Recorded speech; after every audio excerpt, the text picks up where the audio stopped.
Attention! This makes absolutely no sense. Ladies and gentlemen, this is Zander's Facts. Hello, everybody. Welcome into the latest edition of the Zander's Facts podcast. I am, of course, the aforementioned Zander, and I would just personally like to thank each and every one of you for pressing the button that sent this podcast straight into your ears. It is episode 91 of the podcast here on Wednesday, January 25th, 2023.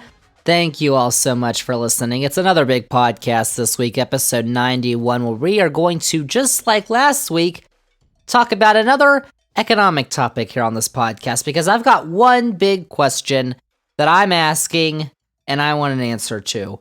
What is a recession? Everybody's talking about, oh my gosh, there's going to be a recession. We all need to prepare. Well, what exactly is that? So we're going to talk about that in just a second here on the podcast. And it's a historic podcast this week, because for the first time since September, I believe, we are talking about professional American football. 4 teams are left in the NFL playoffs, and we're going to talk about them and the games this weekend on this podcast. I'm going to give my picks for the conference championship games in the NFL, so you'll want to tune into that when we talk about it later on episode 91 of the podcast. But before I start spreading all my facts, just wanted to remind you all that if you like the Zander's Facts podcast, if you think you're going to like all the facts on this week's edition, remember to follow the podcast, download this episode 91. As I said last week, download the episode, because that's the biggest metric podcasts go by is downloads. So download the podcast, rate and review the podcast,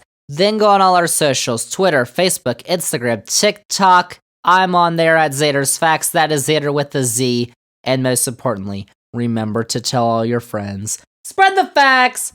Zander's Facts podcast. Tell all your friends about the podcast. And we got some other stuff too, like the Zander's Weekend Facts newsletter, which comes out every Sunday morning. It's a recap of the week's top headlines. It is free. You can get it in your email inbox. Sign up for it in the episode's description. There's a link.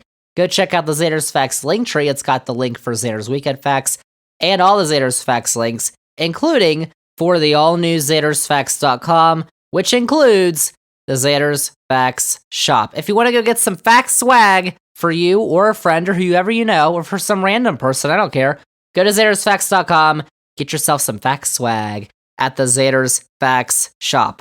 So this week, episode 91, let's dive into our main topic and our main question. What is a recession? We talk about it all the time. We talk about the Great Recession from 2008. We talk about the Great Depression from the 20s and 30s, 1920s and 30s. And now we're talking about it again in 2023. Why? And what exactly is an economic recession? Because you might talk about it all the time, but you might not actually know what the term means. And we're talking about that this week because there's been a lot of fear-mongering going on lately. I don't know about you all, but I get like 1 million notifications to my phone every day from the news apps. And I feel like every other day, or I'm just scrolling around, I see an article from CNBC or Yahoo Finance or Wall Street Journal, and it's telling me how to prepare for the impending economic recession. And listen, let me tell you all, if we don't raise the debt ceiling, there's going to be something much worse than a recession. And by the way, the whole debt ceiling thing that's been going on, I talked about that last week on the Zander's Facts podcast. So if you want a whole fact-filled lesson on the debt ceiling, check out last week's podcast, episode 90. Shameless bug. But for this podcast, let's forget about all that, because even excluding the debt ceiling talk, there's been a lot of chatter about a downturn in the economy that has already come or is coming. And as we've said on the podcast, the economy has been relatively strong by several metrics, including employment, but by a couple of other metrics, namely inflation and gas prices and wages, it hasn't been that great. Coming out of 2020, the height, or basically the beginning of the coronavirus pandemic. And by the way, inflation and gas prices have been a main topic, especially over the last year. Back in the summer of 2022, we also did a podcast on that, which you should all go check out because it did pretty well in 2022, because there were a lot of facts on that podcast. Ugh. There's also going to be a lot of facts on this podcast because there are many so-called experts, put experts in quotations, who are worried that the Federal Reserve's policy of raising interest rates could quickly lead to a downturn in the economy, or potentially a recession. But you might not know what the term recession means. It just sounds scary. There's a lot of words and phrases that are thrown out there that are meant to make you feel fearful and scared. But we should probably know what they are first before we can get scared and fearful. Because there's a lot of things to get scared about in the world, but not knowing a topic is not one of them. Because you have the Zander's Facts podcast. So on this week's podcast, we are going to stick with the economic talk from last week, bring it over to this week, and discuss what a recession actually is, how it happens, and what the chances are that a recession could happen in the United States in the next year or so, because that has been the big, hot topic. Let's do it. So we are going to get to all of that on this week's podcast, but we're just going to start out with the basic question that you and I have. What is a recession? I don't know. If you'd like the dictionary definition, a recession is the act of receding or withdrawing. But in the economic sense, Investopedia, love Investopedia because they have a lot of facts that I'm going to use here, they define a recession as, quote, a significant, widespread, and prolonged downturn in economic activity, unquote. So when the economy isn't doing well, and it's trending downturn for a significant period of time, that's what we call a recession. But are there actually criteria for a recession to occur? Because you look at the definition and it just says significant, widespread, prolonged. Those are kind of vague terms. But where we actually get to a certain criteria, that's where things get a little fuzzy. Because, this is kind of a simple question. What is a recession? You would think. And if it was a simple question, this podcast would be a lot shorter. But there's no clear-cut answer, because when we actually ask what the criteria for a recession to occur is, that's where things get a little bit fuzzy. True. There is a common sentiment, though. It's kind of trending out of favor for a lot of people. But the past common sentiment is that if we have 2 consecutive quarters, each quarter is a 3-month period of negative gross domestic product, that's GDP, growth, then that means we're in a recession. That actually happened last year. The US had negative GDP growth in the first and the second quarters of 2022, which means for the first half of the year, we had negative GDP growth, which isn't that great. And then in the third quarter, we saw positive growth. So by that definition, in the first part of 2022, we were in a recession. And there were some people who then declared that we were. But an analysis from October by Raymond James found that other indicators showed that the US was not in a recession, and that was really the common sentiment at the time, was that the US wasn't in a recession, because that's not the only indicator that we look at, or at least the people who full-time look at this stuff, economic analysts, look at. We've got something called the National Bureau of Economic Research, NBER.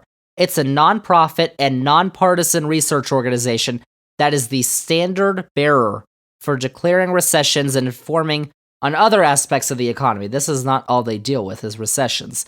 The NBER, in addition to GDP growth, takes a look at a lot of things, like unemployment, industrial production, and retail sales. The NBER tracks U.S. business cycles and notes that when unemployment rises considerably, a recession is usually occurring. But since the NBER relies on government data for things like unemployment, because that's where we get unemployment numbers from, we might not know when we are in a recession, since the NBER will declare that we had one in the past or it started months ago. So, in 2008, technically the recession started in December of 2007, but into December of 2007, it wasn't declared that we were in a recession. February, March of 2020 was COVID, and everything shut down, but they hadn't declared we were in a recession yet until we got the numbers. And the unemployment numbers come out the month after the month they are recording for, I believe. And so then they take that metric and other metrics and declare when we are in a recession. This is basically the standard bearer, as I said. These are the people that we look to because usually they know what they're talking about. And when we look at the history of recessions going back to the Industrial Revolution, so we're going back to the 1800s, we find that most worldwide economies have steadily grown over that period of time, but there's definitely been some contractions as well. The IMF, which is the International Monetary Fund, found that from 1960 to 2007, almost a 50-year period, there were 122 recessions in 21 of the most advanced economies around the world. But over time, recessions have actually tended to become less frequent and shorter in length. And that's because of one big economic downturn that we had. Back in the late 1920s and the early 1930s, you may remember this as a bad time in the history of America because it was a bad time for most places. The Great Depression. Governments around the world since the Great Depression have implemented policies like welfare, unemployment insurance, Social Security, and other fiscal and monetary policies that have the specific target of making sure recessions do not become full-blown crises or depressions like the Great Depression did. And another way that governments try this tactic is when the economy starts to go down, the government usually tries to cut interest rates. You've heard about interest rates, and we'll talk about it more in just a second. But a quick sidetrack here, because if you wanted to know what the difference is between a recession and a depression, I didn't ask that. I've got the answer, because they're kind of similar terms, but they mean different things in what they can be categorized as. Because recessions are more common, and they're not as severe as depressions.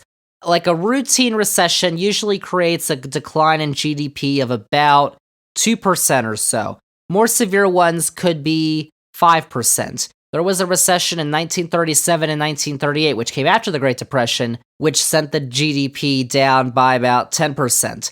Now, depressions aren't common, and because of that, we actually don't have a commonly accepted formula that is used to define one, like 2%, 5%, 10% of GDP loss. But in the Great Depression, GDP in the US fell almost a third, 33%, and unemployment hit 25%. That's a lot of numbers. To put that into context, April of 2020 was when unemployment reached its peak in the US, and that only hit 14.7%. And if you've ever taken a history class, you know the Great Depression was really bad for basically everybody. Man, that was rough. But then we get FDR and all the New Deal policies, so there you go. But if you're not counting 2022, and many economic analysts are not, that little recession technically, but not technically, because a lot of people don't think it was in 2022, but many believe that the most recent recession occurred at the beginning of the coronavirus pandemic in 2020, as I said. The unemployment rate that was 14.7% at its highest in April obviously came back to life pretty quickly, and despite the economic downturn, it was only 2 months in length. The NBER actually designated it as a recession, even though it didn't have that 6-month span as that typical recession needs, or the criteria that it needs. But because of, the everything closed out, it was extraordinary circumstances, they declared it just a little mini recession. But before that, we have to go all the way back to the Great Recession of 2008 and 2009. And you all know that wasn't good either. But between 2009 and 2020, there were no recessions or downturns in the US economy. That was the largest economic expansion time.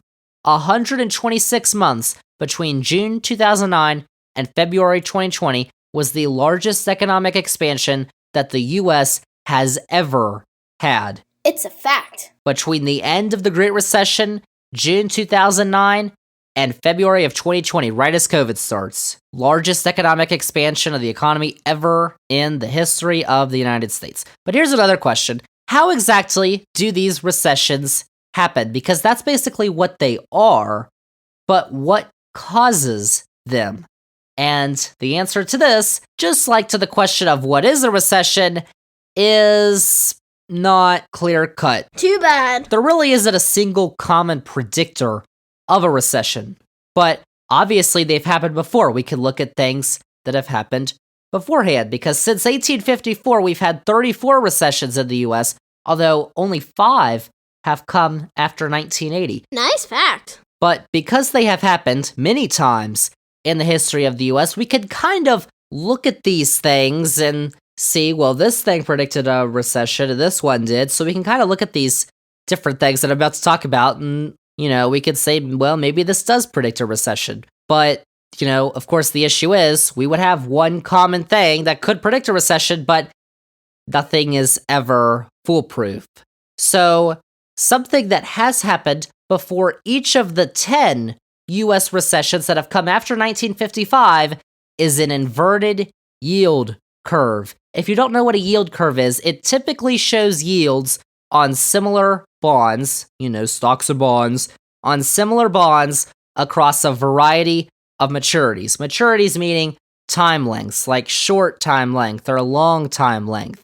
And usually, the yield curve slopes upward. It's actually like on a chart, a curve, which shows that if you hold longer term debt, you've taken on more risk. If you take on a bond that has longer term debt of a long term, 10 years, 30 years, however many long, we're talking about decades, that usually takes on more risk than when you have a bond that is short term, like 1, 2, 5 years.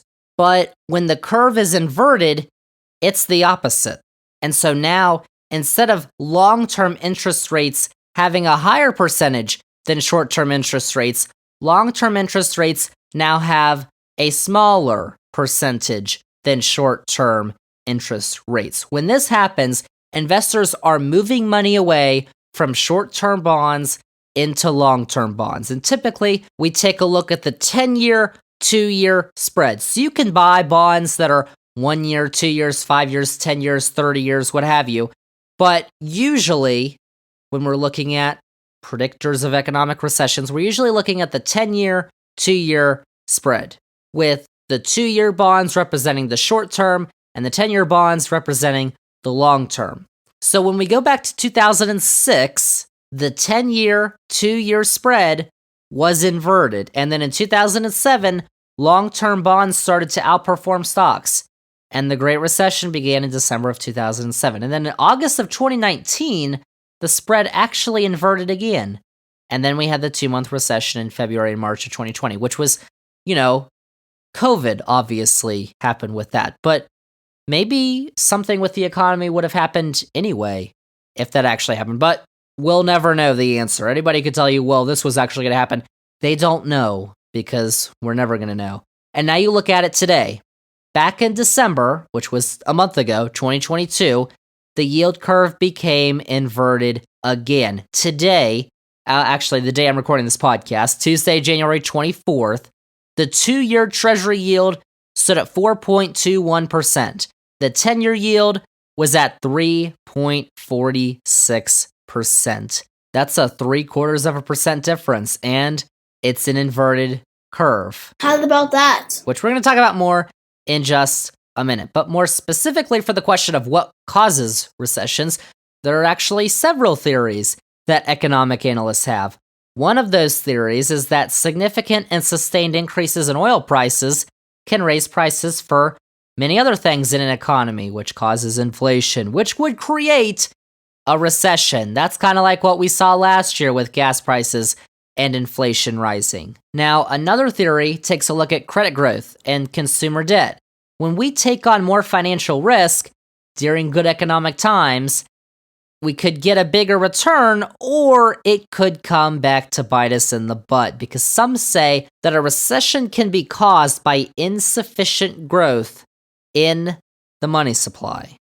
So if you're not getting a good return on your investments because you took too much risk and you're not getting good returns, money flow is not coming in as hot, or the money supply is not growing, and that means you could have less money, which means you would spend less, which the economy doesn't like, because then we go into an economic downturn. There are also theories that focus on psychological factors, like what I just mentioned a second ago, taking on too much risk during good economic times, or not enough risk during bad times. You could be safe with your money, which is fine, but maybe a little too safe. So you're only getting an interest rate of like 0.5% per year, which is pretty bad. So should we prepare for a recession this year? I'm diving right into this question because I know it's the question all you all have. Here it comes! Are we going to have a recession this year? That's basically why you came on to listen to the podcast. You just got through me explaining what a recession is, what causes it, blah, blah, blah. Zander, I don't care. Is there going to be a recession? Are we going to have troubles? Well, let's take a look at it. Let's take a look at all those indicators into the context of today. And let's look at the state of the economy. Because yes, as I said, the yield curve is inverted. But I said the last 10 recessions have come after the inverted yield curve, but there's been other times that the yield curve was inverted, but a recession has not occurred immediately after. Good to know. So that's one thing to put into the back of your minds. Unemployment is another big indicator. Right now, we're sitting at 3.5%, which was tied for the lowest level before the pandemic in February 2020. Obviously, those were circumstances that caused the unemployment rate to rise drastically in 2 or 3 months. So usually, when a recession, or at least when they think a recession's beginning, you'll start to see the unemployment rate tick up from 3.5%, maybe up closer to 4% or 5% or whatever. And that's what economic analysts are predicting is going to happen this year. We'll also probably see consumer spending slow, and another indicator is consumer debt, which has continued to rise steadily, basically since the aftermath of the 2008 Great Recession. Consumers, you, me, us, we're all in this together. Once we know that we're all stars and we see that. Together. But all of us have, or the collective of us, maybe not you personally, but people have been taking on more debt. Basically, that's been steadily rising as a cumulative number of all Americans. We've taken on more debt since the aftermath of the Great Recession. But the consensus among economists is that the economy is going to turn south in the near future, possibly this year. They believe that the Fed actually jacking up interest rates in an effort to calm inflation could result in a recession, or maybe just a downturn, which wouldn't be as bad for the economy. But we didn't talk about the Fed raising interest rates as an issue. We talked about oil prices rising, which makes everything else rise in price because our world runs on oil right now. Trying to get that to change in the next few decades, but right now, our world, not just the country, our world runs on oil, and oil prices rose significantly over the last year or two, and it caused higher gas prices, but what it also caused was higher transportation prices for our goods and services and everything, and it was a big factor in inflation happening. We're still having high inflation, but thankfully not as high as it was. That's been going down, thankfully, but economists believe that, if inflation goes down too drastically, we could get stagflation, which would also be bad for the economy, because, as we've said on this podcast, what you really want is inflation around 2%. That's the Fed's goal of putting inflation around 2%, because your economy, at that point, is just, steadily growing. Prices are always going to grow. A hamburger was, 50 cents in the 1950s or whatever, and now it's whatever McDonald's or Burger King charges you, Whopper, Whopper, Whopper, Whopper. No. But prices are always rising. We talk about inflation, I've said on the podcast, we talk about inflation as a bad thing, as a bad term. It's not a bad term, it's the excessive amount of inflation. It's the 8, 9, 7, 6% inflation, which is not good. If you get around 2% inflation, that means your economy is growing. That means prices aren't rising too badly, and you're doing pretty well. And that is the goal of the Federal Reserve, to get inflation down to 2%. And to get that to actually happen, they have been raising interest rates. Right now, they're about 4.25% to 4.5%. They could increase possibly to 5% in the near future, like in the next month or 2 or 3. But what we've seen historically, and this is what economists are alarmed about, is the Fed has put up interest rates this high before, and a downturn in the economy has happened as a result. But the good news is that traders believe that the Fed is going to start cutting interest rates by the end of the year, and the Fed's own projections show them starting to cut interest rates by the beginning of next year.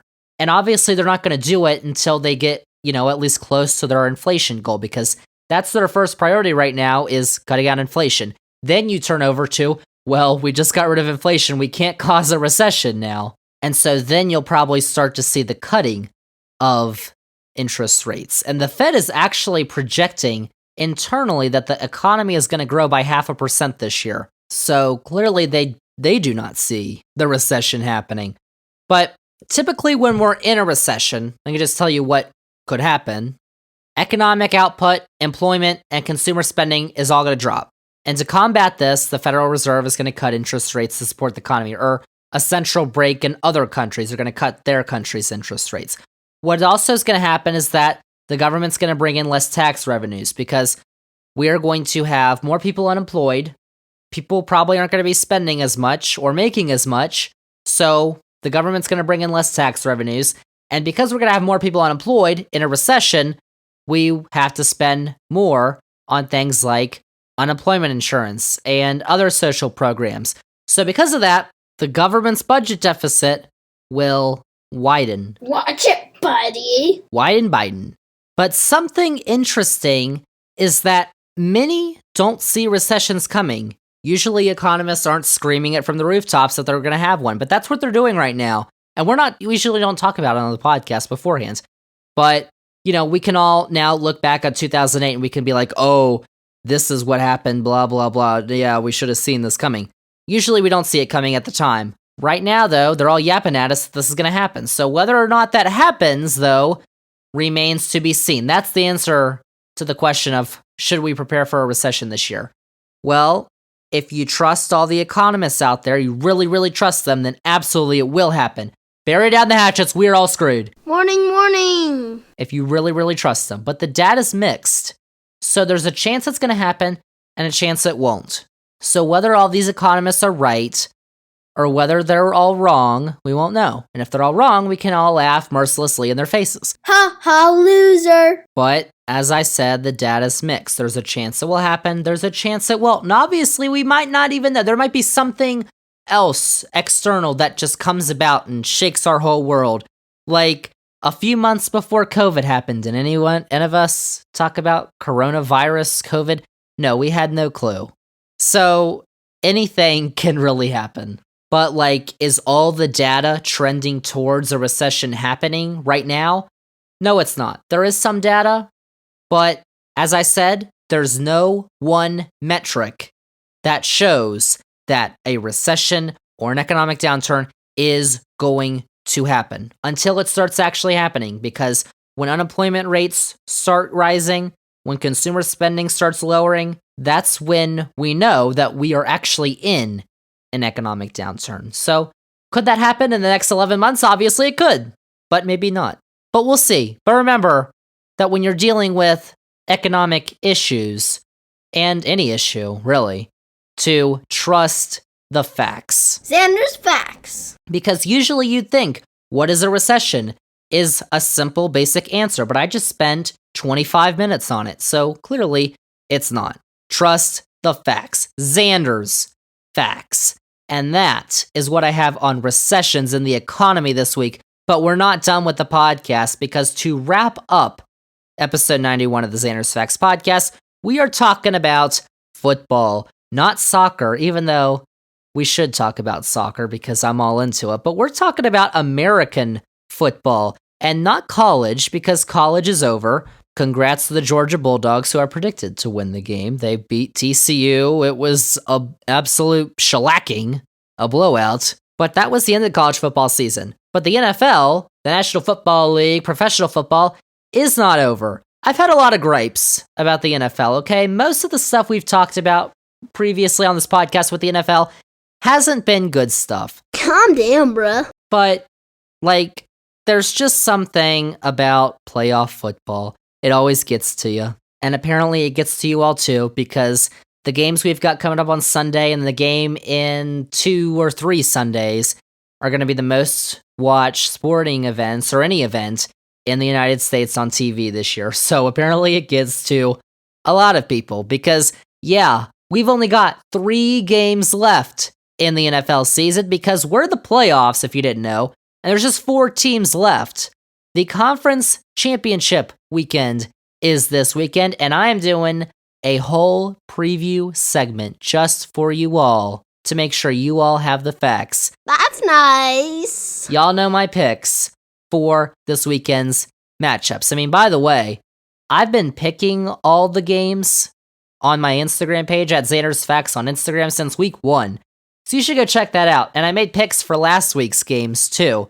I picked the Chiefs, the Eagles, the Bills, and the 49ers. So I went 3-1, which was pretty good. My overall record for this year, if you haven't looked at the Instagram page, it's 170 wins, 111 losses. And so I compared that to last year at this time, and they're pretty similar because last year at this time, I had 179 wins and 105 losses. And I don't know why the number of games are different. I don't know. I probably cheated. But anyway, this year's mark is good enough for a 60.5% winning percentage. Congratulations. And I also checked last year when I picked the conference championship games, I went 2-0.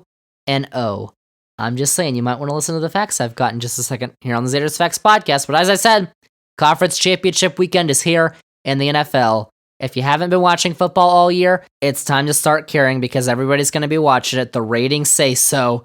Millions, tens of millions, 100 million people are going to be watching the Super Bowl.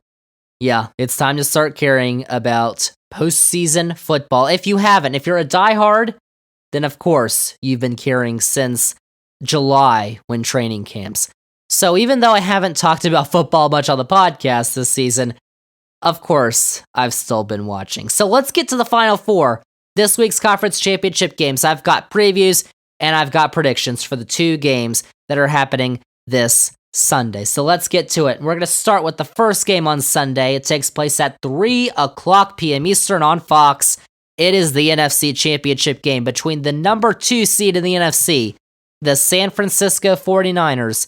They are facing the number 1 team in the NFC in Philadelphia, the Philadelphia Eagles. It is 1v2 in the NFC. And you could probably argue that these are the 2 teams who were definitely the most deserving to get here this year because they have the best records. And since we haven't talked much football this year, I'm going to do a quick breakdown of the 2 sides, how their season's gone. So let's start with the visitors, the 49ers, who are now, if you didn't know this, on their 3rd quarterback this season. Whoops. Trey Lance was the 3rd pick in the 2021 draft.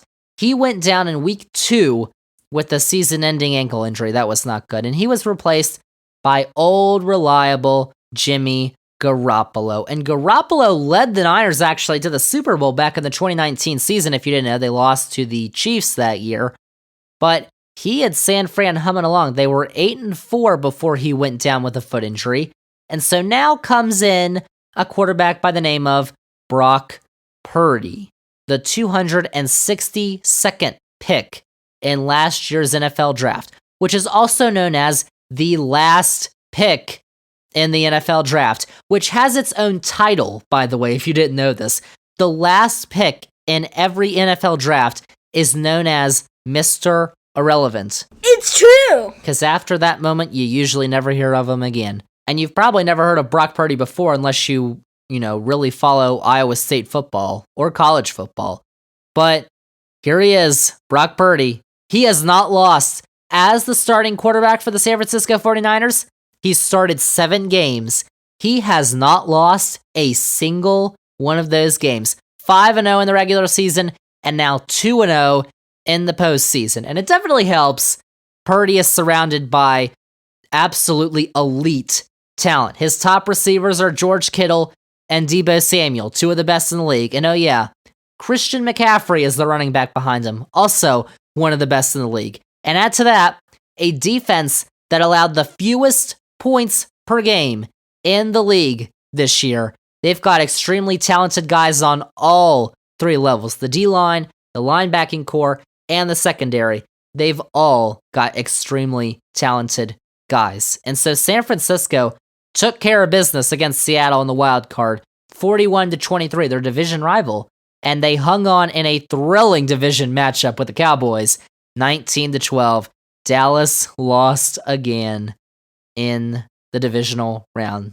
Skip Bayless was not happy, but we don't care about Skip Bayless. But Stephen A. was very happy. And by the way, the Cowboys, in their last 7 divisional round games are 0-7.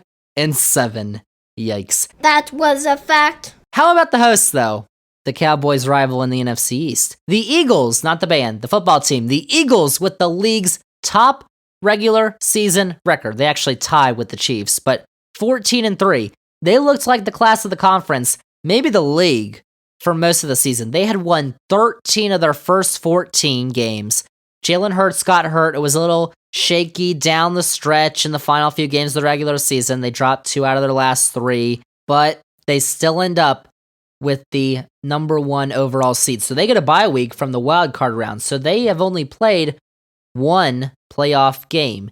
And sometimes the number 1 seed, or it used to be the top 2 seeds, but now since there's 7 teams in each conference of the playoffs, there's only 1 team that gets a bye from the wild card round. Usually that team comes out a little rusty because the team they're playing just won a playoff game and they didn't play. But the Eagles did not look rusty for a single second in that game. You could tell it was over by the second quarter in their win over their division rival, the New York Giants. The Eagles played the Giants back in Week 14. They beat them by 26 points. On Saturday, they beat them by 31, 38-7. That's because at quarterback, Jalen Hurts has thrown for over 3,850 passing yards this year. He's one of the best this year.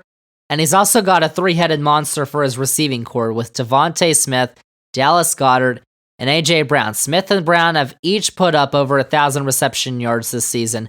And just like San Francisco, the Eagles' defense is no slouch. Hanson Riddick leads the team with 17.5 sacks this season.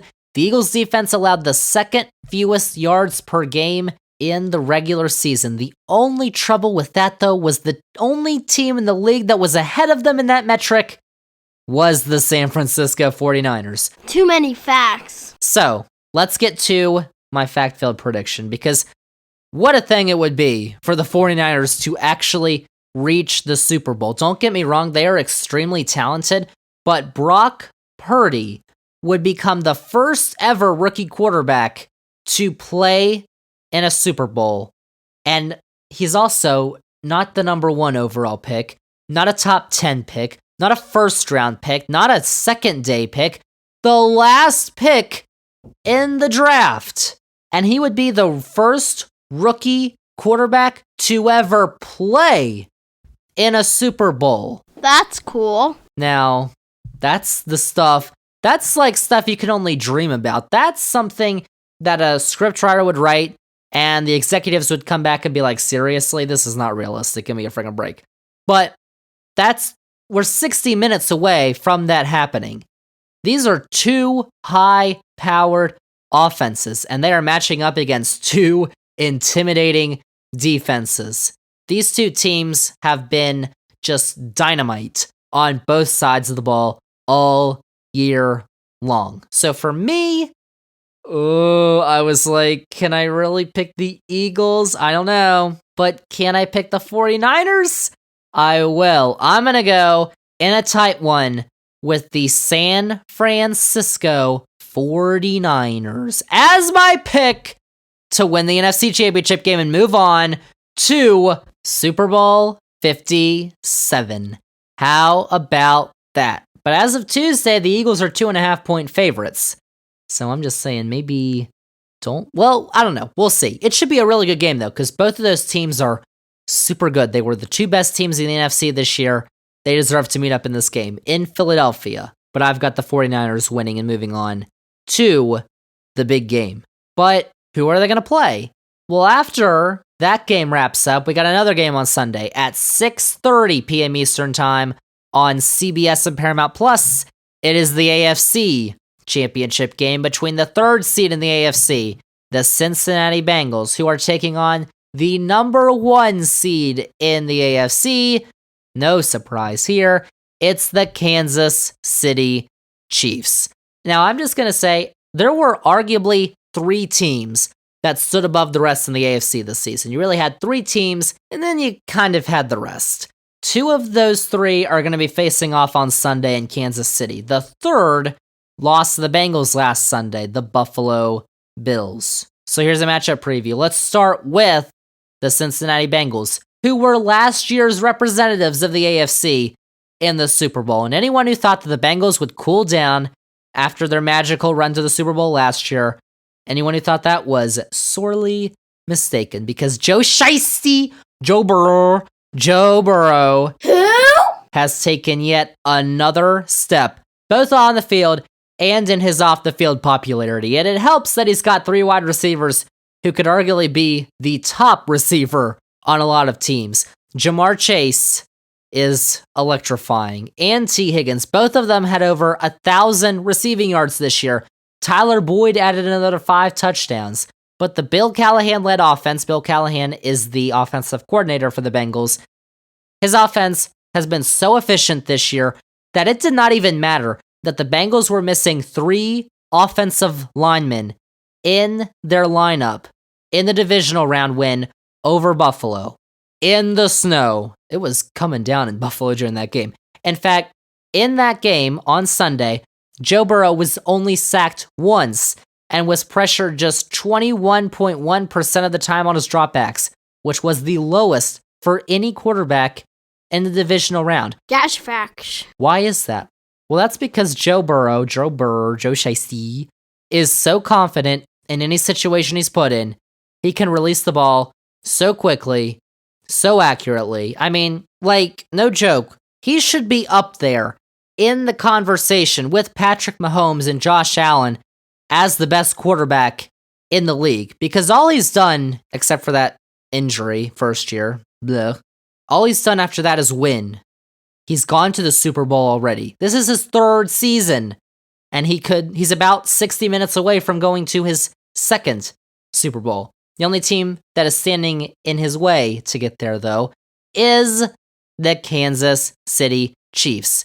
They are a team that has been here every time since 2018. It is the 5th straight AFC Championship game that the Chiefs will be playing. In the previous 4, they're 2-2. So will this be a 3rd win or a 3rd loss? We will see. Good question. But it was another ho-hum year at Arrowhead in Kansas City, Missouri. The Chiefs tying the Eagles for the best record in the league at 14-3, blah, blah, blah. Because we predict the Chiefs to always do this under the guidance of Patrick Mahomes, the magic of Mahomie, and the Kansas City offense. The Chiefs averaged 413 yards per game this season. It was the best in the league. They had 298 passing yards a game. That's a league high. And Travis Kelce, once again, has been Mahomes' favorite target. He garnered over 1,400 yards this season through the air, top in the league among tight ends. And that's all great, I guess. And the defense continues to get better from where they were a couple years ago. Remember past AFC Championship games and Super Bowls where the defense was just shredded. They've gotten a lot better. But there's one big issue that the Chiefs are going to have to deal with this week. And that is the health of Patrick Mahomes. Mahomes was injured in the divisional round win against the Jaguars. That's who they beat. And while Chad Henne was perfectly fine and actually led a 98-yard scoring drive in that game, Mahomes' backup, that was Jacksonville. With all due respect, they came back from 27 points down in the wild card win over Tennessee. That's pretty impressive, but it's still the Jaguars. It's still the first year of Doug Peterson and Trevor Lawrence meshing together. They're going to be really good, though. Jacksonville's got a bright future, especially with Trevor Lawrence, the quarterback. But this year, it's the Chiefs. Judge Zander. And Mahomes suffered a high ankle sprain. He came back in the game, but that's a tough one to come back from, and they're preparing like he's going to play. But even if he does play, the explosive plays that Mahomes is known for, they're going to be limited. And that puts a limit on your offense, and you kind of don't want a limit on your offense when you're facing an offense as talented as the Cincinnati Bengals, whose defense has also gotten a lot better in recent years. So let's move on to my other fact-filled prediction, because since the start of last season, these two teams, the Bengals and the Chiefs, have played each other 3 times before, including once in the regular season this year. Cincinnati has won all 3 of those games, and each time they have won by exactly 3 points. That's a fact. That's a fact. The Bengals showed they don't mind the Buffalo cold last week. They played in a snowstorm. Hopefully there won't be a snowstorm in Kansas City, but it's going to be cold in Kansas City Sunday night. Bengals, they don't care. Add Patrick Mahomes' injury onto that. Even if he plays, he's not going to be the same Patrick Mahomes. He's still going to be a really good quarterback, top 10 quarterback in the league probably, even, without all the mobility and all the explosive plays. But I'm going to pick the Cincinnati Bengals to win. I've got, for the second year in a row, the Bengals winning the AFC Championship game and moving on to Super Bowl 57. And actually, this was surprising because I found on Tuesday the line, the Bengals are favored by 2 points actually in this game. So the bettors see the Mahomes injury and they're like, Bengals are really good. Last AFC Championship game, Bengals won by 3 points. So we'll see. They're favored by 2.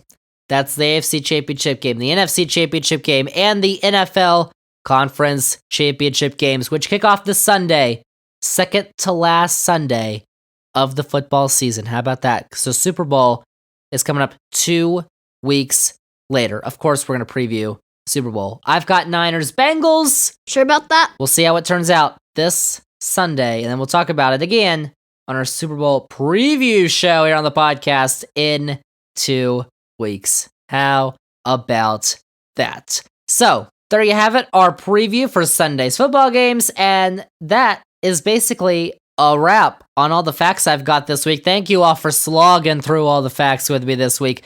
And remember, since you're already here, since you've made it to the end of the podcast, you should probably be doing these things anyway. Remember to follow this podcast on your podcasting app, Apple, Spotify, whatever it is. Download this episode 91, on all your podcast apps. Download every podcast app and download the podcast. I think that's a smart idea. And then you can delete it the next day, and then you can download it again the next day, and you can delete it again. Do the whole cycle. Rate and review the podcast. Check us out on the social medias, Twitter, Facebook, Instagram, TikTok, Zander's Facts. That is Zander with a Z. And most importantly, remember to tell all your friends. Spread the facts!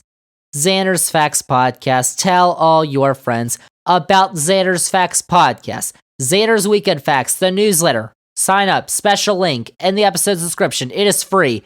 Check out Zander's Facts on YouTube too, because all our new episodes are posted on YouTube. You should check that out. Subscribe to the YouTube channel and check out the Zander's Facts link tree. It has got all the Zander's Facts links that you need, including for the Zander's Facts website, zandersfacts.com, which includes the home of the fact swag, the Zander's Facts shop. That is episode 91. Episode 92 is coming up next week. And if you've been looking at the calendar, you would say, this is the last episode for January. Episode 91 is. Episode 92 is coming up next week. First week of February, first day of February, February 1st. And if you don't remember what we did back in February of 2021, February 3rd, to be specific, we actually launched the Zander's Facts podcast. That was the first episode 2 years ago, almost 2 years ago, February 3rd, 2021. So next week, episode 92 is our Zander's Facts 2-year anniversary. Whoa. That is absolutely insane. Much love to you all for supporting the podcast for 2 years. That's amazing. Y'all are awesome. And don't worry, I'm going to be praising you all with much more love next week. Our 2-year anniversary podcast is next week, episode 92 of the Zander's Facts podcast. But that's it. That's a wrap on episode 91 of the Zander's Facts podcast. Thank you all so much for listening. And the Zander's Facts podcast rolls on with episode 92 next week.